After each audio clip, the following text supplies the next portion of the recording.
Hey everybody, welcome to our Wednesday Tech Tips. I'd have to go back and look, but I think this is number 4. If not, I'll correct it on the title. But today what we're going to do, we're going to talk about the best bill validator ever built. And I am not an MEI distributor. It takes quite a bit to get on board with those guys, but I see a perfectly engineered product when I see it. So anyways, MEI, we can adapt these to almost anything, whether it's vending, amusement games, coin changers, wherever you have another brand, depending on maybe the front mask or bezel as we call it.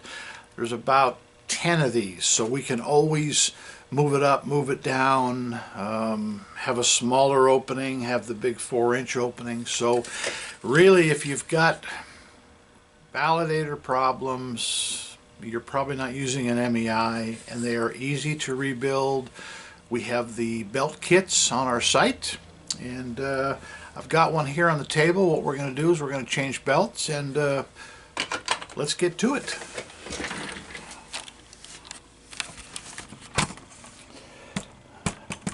Alright, I'm going to do my best, guys, to keep in the frame here as far as what I'm doing. I've already removed the screws off of the bezel, as you can see. 2 screws up here, 2 down below, and then this style has a base plate. So we're going to set these aside. I already have this powered up and hooked up to my single price coin changer back here. As you can see, this little light, and one of them says vend. So when I have it set on 75 cents. So what I'm going to do here is, this validator is good. It just needs belts, okay? So it's going to take the dollar. It's set on 75 cents. You can see the vend light comes on and gave us a quarter and change. So what we're going to do now, single price coin mechs, they're forgiving. You can unplug them, plug them back in without turning the power off. However, never do this, guys, with a dummy mech or an MDB mech. You will maybe not have problems the first couple of times, but at some point you will have a problem. So anyways, I'm going to take the cover off. I don't necessarily take the bill box off yet because I like to have a stand. I don't use a lot of power tools when I go to work on these, for the simple fact that even though they have inserts here, I don't like to use the power tool. Sometimes if you use something that's a little bit too strong, you can cause yourself problems. So first thing we need to do, there's 3 screws that hold the board in, and we remove those. Those are pretty small guys. Okay, we're going to set them aside. Now we're going to take our bill box off. Okay, what I normally do is I just give it a tap. Okay, not a bang, just a tap, and it loosens the board, because the board sits down in there and it's kind of a snug fit. So here's what we're looking at. We have 3 wires to disconnect. We have our ribbon cable, and these go on different ways. Okay, some of them have a little keeper which you have to release with a small screwdriver. These little 2-wire plugs, sometimes they're a little stiff. Let me do this. Let me get this one off first so I have a little room to work with. There we go. I didn't have any slack, so to speak. Okay, now this, one of 2 things. This is your lower transport assembly, and it unplugs as well. Okay, this is pretty clean. I'm going to take the back apart. We're going to show you how to get to these 6 rollers, how to clean it, but we're going to do that in a second. So set your board aside somewhere in a safe spot. Now, see these wires? There are a couple of clips right here by my thumb. You don't normally have to pry those out, okay? Everybody always puts a loop in the wire. I put one loop in, some guys put two in. Those should pull out. However, if they don't, very carefully, because you will break the plastic, you can put a small screwdriver under here and just lift up on that a little bit, okay? Now, there are two kinds of housings. This is the newer style, okay? They don't have clips here. So what you do, let me back out of the frame a little bit. What you do here is you just pull. I'm the other hand. Oops, one thing I did forget. I did forget the mounting screw. It would pull out very easily. And this ribbon cable, like me, it hides that screw. So you have to kind of lift this ribbon cable up. And you will find that number 6 or 8 Phillips screw under there. Now, back at it, you just pull. You just give it a click, okay? Now, what we're going to do here, guys, before we change these belts, I'm going to show you on the other style. This was in our bench. Now, see these little clips? You can't pull this. You can't pull it. It won't go anywhere, okay? This is where your small screwdriver comes into play. Okay, what you do is you click it down, and this enables this to come out. Okay, once again, small clips here. I put a little pressure on the one side so it stays, and then I go around to the other side, same thing. They go up. You want to make them go up. Okay, so let me set this aside. We're going to change belts on this unit. Okay, what we're going to do here, we need to take the lower sensor area apart to expose the rollers to us.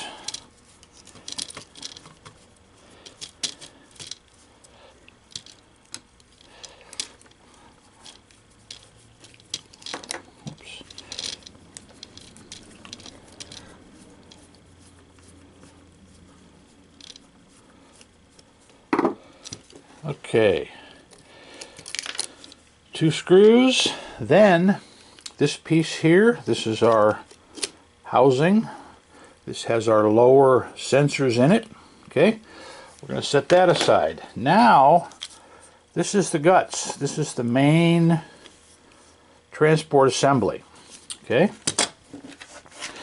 now I'm going to get in a little closer so you guys can see. I've done a lot of these, so it's kind of second nature for me. So what we do, we have the tensioners. We pull down, and you're going to be able to see a little more of this when I get this apart. Okay, your belt here, you just pull to the back. There's a little roller. That one comes out. Don't let your roller fall off the bench. And then this one here. Okay, so what you do, these belts are not exactly bad, but we are sending this out with a refurbished change machine, so we want to have our customer get a full 1-year warranty. Now, here are our little rollers. Sometimes these are tough to get. Okay, now these are original. Okay, see how I can tell? It's got a little knob in there, and if I can get this off in one piece, it is original. The aftermarkets, the replacements, don't have that little, I don't know if we call that a centering tab, or it keeps it from, see, this is so hard. What I'm going to do, guys, is I'm going to cut it, but I can still show you.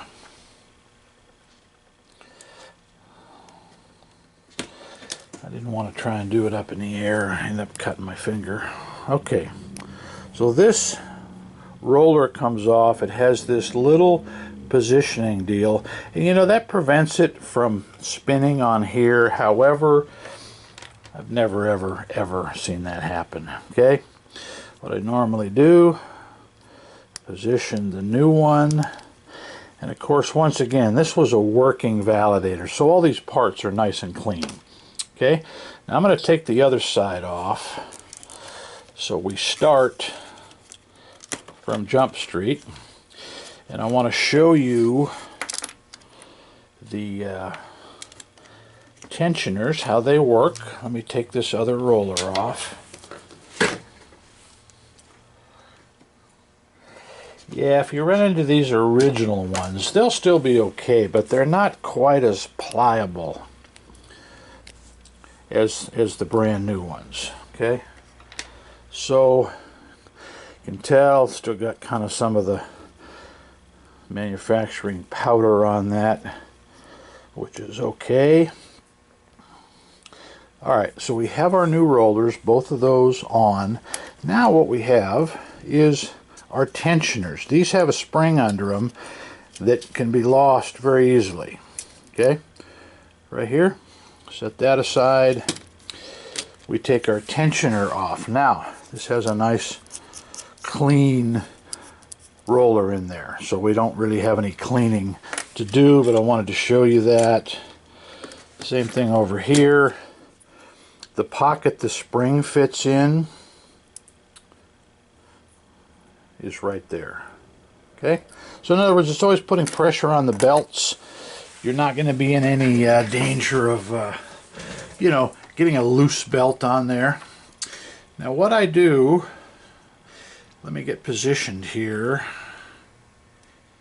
When I put new belts on, this is really a great job for the ladies that have small hands, because I don't. Okay, so what I do, whoops, I'm having all kinds of trouble this morning. Alright, so I put the belts on like so, and you see how I'm holding them? Okay, we have the shaft. You always want to clean those. That goes in like so. You kind of split the difference, and it just clicks. It goes right in. Now what you do, put your spring on, your tensioner with a little pocket to where it's going to be facing down. Okay. Do this. It kind of fits under this stacker, and we knew that was clean, so we didn't remove it. Alright, so what we're going to do here now is we're going to put our belt on. Just go around like this, push down on the tensioner, and there you go. Okay, it's nice and centered. Now the small wheel, which is a drive wheel, same thing. Okay, this goes the opposite. If you ever kind of get a little confused here, this, the belt faces out, this, the wheel faces the opposite way. Okay, so let me do this. Let me put the other side together, and then we will reassemble it and show you that it works. Guys, I think the first time you do one of these, oh, you know, you might spend 30 minutes or something like that, but you know, feel free to save this video. When I was learning this stuff, I would go back a lot of times and have to look at an instructional video a couple of times. Maybe I'd forget a step. Okay, let me turn this around so I can show you here how this goes. Sure, your belt is up on your wheel and it's all the way around. Push down on your tensioner and it should go on just like that. Okay, should look just like that. If the belt seems really tight, you may have it looped up on the top of the housing, or you may have it stuck down in here. So same thing on our smaller little wheel. Okay, goes in just like this, and I'm going to give you a little close-up of how these little shafts, where they go and where they fit in. Okay, see here? They just click in. Now if by chance that little tab right there is broken off, you got a bad housing, you're gonna have to change it. But anyways, they hold it like that. This here, you would obviously want to clean, but we're using one that's already clean. We'll save a little time. What I normally kind of do, just to make it a little easier, is I straighten somewhat that ribbon cable. Okay, goes right in this slot. It only goes one way, guys. You can't put it in, whoops, can't put it in 180 out or it just won't go. Okay, so you pull up on that. Now you see how the rubber comes up with it. It's got to all come up. If you get part of that stuck in there, go back down. If you need to use our favorite tool, it's this. What that is, guys, that prevents, not all of it, you couldn't submerge it, that prevents moisture. If somebody explodes a can of soda, or you know how that works. Car washes are bad too. Sometimes people get mad, they lose their money, and they spray the meter box. So that prevents a lot of the short outs, probably not all of them. Alright, we put our 2 screws back in here. These don't have to be super tight. Wait till it makes contact, like so. Even out the 2 sides, and just snug. Snug is the best word, because these do go into plastic and you can break off the mount that's on the opposite side. So now what we're going to do, guys, assuming we've cleaned our housing, it goes like this. You're going to want to hold this ribbon cable to where it comes through here. See how that works? Now these wires have got little notches, and you've got to get them in the notch, and I'm going to show you how that's done. Okay, I can see they're in the notches. Okay, now that just clicks into place. Okay, you can see this area here, the little fan is, well, it's 1/8 of an inch away from the plastic. Let me just show you on this other housing that's apart, those notches.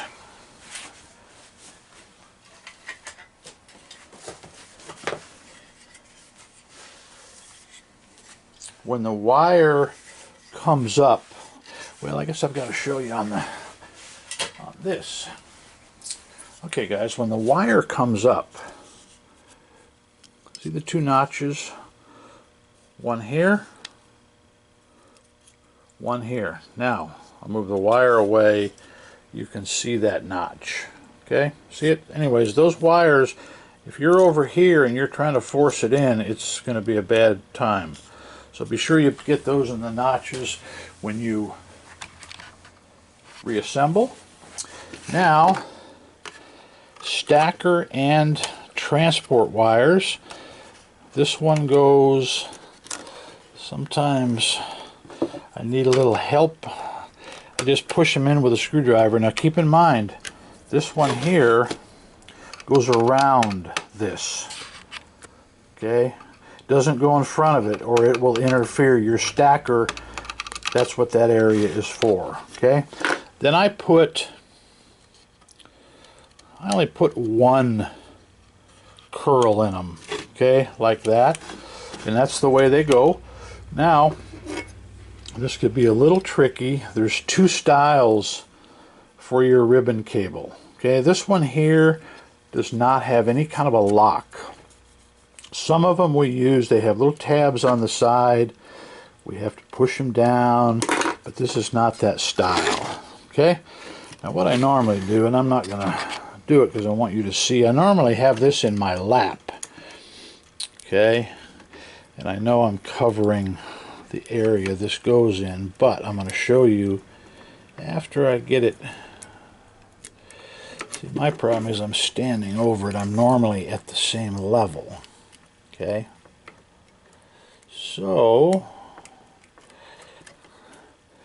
that ribbon cable, as it's usually got a little colored band. Now, that band does not go all the way up in that connector. However, it's got to be straight. If it's crooked, push it in a little bit more on the side to make it even. Okay? Then, your stacker and transport motor wires, they only go one way. Okay? You see how this one's a little bit longer? You can't mix them up because they won't go in the housing. Okay? Now, we're almost done. Let me show you a little secret. This ceramic disc capacitor, a lot of times you lay the board somewhere, something rests up against it. If it lays down, it's not going to fit in its pocket there. This one has got to be 90 to the board. This one's got to be flat. And before I put the lower transport in, I'm going to show you. See? It should never have to be forced or pushed in. Okay? So now, let's put our lower transport assembly in. It's the wire, the plug is here. Okay? Once again, it goes one way. Like so. You know, all this stuff is delicate. You want to be careful. You are working with electronics, but it is also forgiving. You're not gonna, it's not so fragile that you're gonna destroy it every time you know, make just a little boo-boo, a little error. Obviously, we try not to drop things. But anyways, it's important you get all three of the screws in. These are another case of just snug. Okay, if you have a bow in the board, there's a sensor under here that positions the stacker, and if that board kind of has a little bit of a wow to it or a bow, it's going to affect the way it operates, because the stacker may stop in the wrong spot. Okay, so 1, 2, 3, just like that, just snug. I always kind of like to put the cover on just on the outside chance that when I'm testing it, you know, something falls on there. It hasn't happened to me in a long time, but it'll ruin your day. Okay, now, you probably all know how to do this. This is where we take apart, and if there's ever anything stuck in there, you need to clean in there. You know, one of those fiber cloths I use with a little bit of window cleaner. So anyways, this goes in and it has to click. Be sure this locking bar, sometimes if it's really tight or really snug or something's a little dirty, you may have to lift that bar up. Okay, but anyways, be sure it's locked in there. Let's put our bill box back in. Now we have a special plug, a tester that is for our single press changer. Okay, install this side facing magazine. And who knew what a magazine was? This to me is a bill box or a collection box, or anyways, I guess the official name, not so much to me, is a magazine. Okay, so we have no power to it. We plug it in. Let's just, for kicks, just so it looks official, let's put our cover on. And these here, guys, feel free to use something battery powered. Just use something small. You know, small and weak. 4 volts, something like that. It saves a lot of screwdriver turning. I should actually have a little bigger bit in here. Just till it comes in contact, we'll snug that.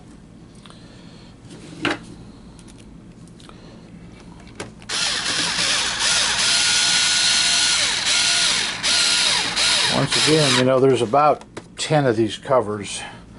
If you have some kind of a little bit of a rough area and you want to deter the criminals, we have these front bezels that are made of iron. They're high security, and they really do their job. So okay, we have it back together. I'm going to plug in the coin mech, and it's going to cycle.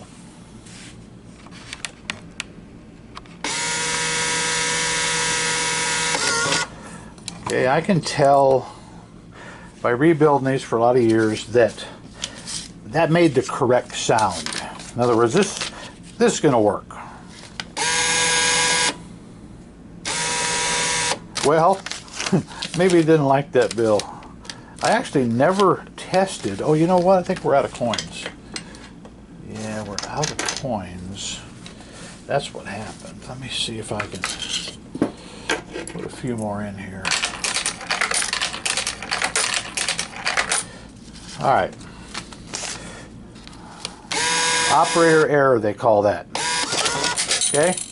There, it gave us our 1 coin back for our 75 cents. We update these as far as the currency goes. Oh, it really doesn't like that one.